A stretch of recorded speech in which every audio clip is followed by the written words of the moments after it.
sleeping a lot. I also always talk about like, if you love it, you know, look, anybody here, like, and definitely anybody listening or watching, if you really love it, like for real, not like you're kind of saying it because you're trying to get through your life. If you really love it, it truly isn't feel like work. Like school felt like work. And that was only like 9 to 3 with tons of breaks in between. And that was devastating. You know, my audiobook, reading it, I'm only halfway through, that's work. You look like you were in hell. I was watching the video today, right? It's not easy for me, man. Like I don't like it. And so like, I know what not liking it feels like and what work feels like. You know, being an entrepreneur for me, running businesses, putting out content, doing my thing, does not feel like work. I mean, look, I talk a lot about hard work. There's not a whole lot of content coming for me on the weekends. There, you know, I take 4, 5, 6, 7 weeks of vacation a year. Like what I'm doing is I'm maximizing my 15 hours a day, those during the week. But my only kryptonite is the health of my family. From the day I left school in May of 1998 to this moment, I've always been the operating partner of a business. Every day.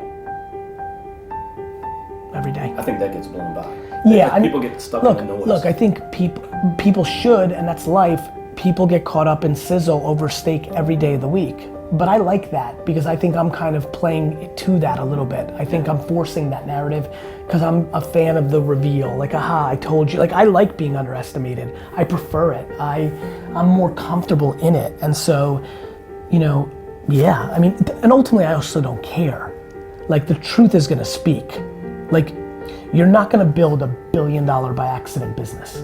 Like, either you're good enough or you're not. And so I know how this plays out other than the health and well-being of myself and my family. There's no shot I don't achieve enormous business success in my life. I'm too good at it. It's interesting though. I mean, because you say that you don't care, and I know you don't. And that reptile part of your brain, yeah. I very much admire. Yes. But then I've also gone on Reddit, because I spent fucking 2 weeks doing this, and seen you interact with people. Interact.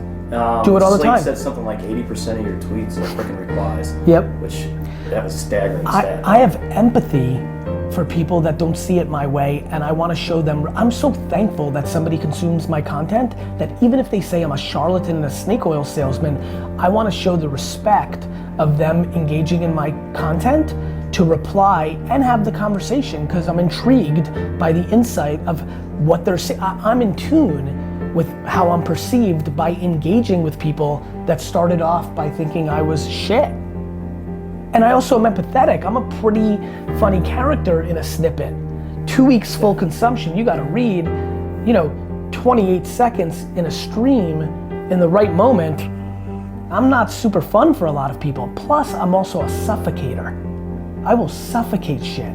The reason I think I'm helping people is I'm suffocating bullshit. Like, no, this is not the president's fault. No, this is not your boss's fault. Like, this is, you're insecure. And like, you're insecure probably because your mom's a piece of shit, so we need to talk about that. That's not a conversation that people are excited about. Like, hey, great news, your boss isn't a dick, your mom's fucked up. Let's talk about it. Not as interesting. It's much more fun to say my boss is a dick. But that's not what's happening. So let's have that conversation. I'm willing to go there because I think I'll win in the end. I think I'm bringing value.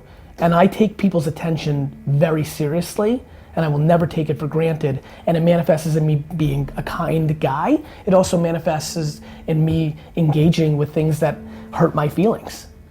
I'm super pumped that my 4th grade friends and my 6th grade teachers and people are coming out of the woodworks.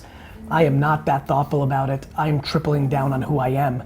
I was super charismatic and nice as shit to everybody long before I ever thought that anybody would even know who I was, because that's my DNA and how I was raised. So, you know, it's funny, I didn't grab you that way. Like, I get it. And it runs through my mind. Yeah. I'm very aware that there's eyes on me, and now it's gotten completely batshit crazy. Like, it's super weird. But the best part is, bro, it's exhausting playing a character. I have the most energy, but I would never be able to win that game because I would have a vulnerability. Well, it comes out. It's going You will to come. never win. All this shit does is exposes who you actually are. And so, I just like people. I just like them. Plus, I like looking because I like to learn from it. Like, I don't know, it's a good place for me. The world becoming more people-centric and at scale that became a really good thing for me, man. Like that really worked out for me. My impact is extraordinary and I'm in a totally different place and I'm really impacting people and that's really cool. Like, you know, I don't think people understand what it feels like when people send you emails about being homeless and now being better or like just really, and I really go into emotional places with my entrepreneur talk. Like I go to there, you know, I go there and so I'm enjoying myself tremendously and I'm very, you know what? I'm very aware like that coming back and shaking your hand in that moment like is a good thing, that people will understand that. I almost am having one macro version of that with myself right now.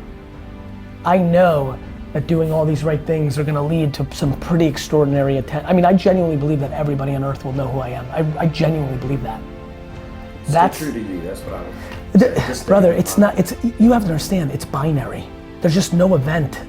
Even like, there's no event. I mean, I guess I could hit my head, like maybe a boulder, like maybe, like I have some real, I don't meditate because I'm scared to change who I am. Yeah, I was gonna ask you about that, but I ran out of time, but you don't meditate. I don't, Tim I believe Ferriss it. has not gotten you to freaking meditate. Nope. Or Tony Robbins. No, I feel in a very, very good place and I really am excited about one core thing. The fact that I've become cool to a lot of young people is a big deal because now I've crossed a chasm into a different place where I'm able to redefine characteristics of coolness that excite me.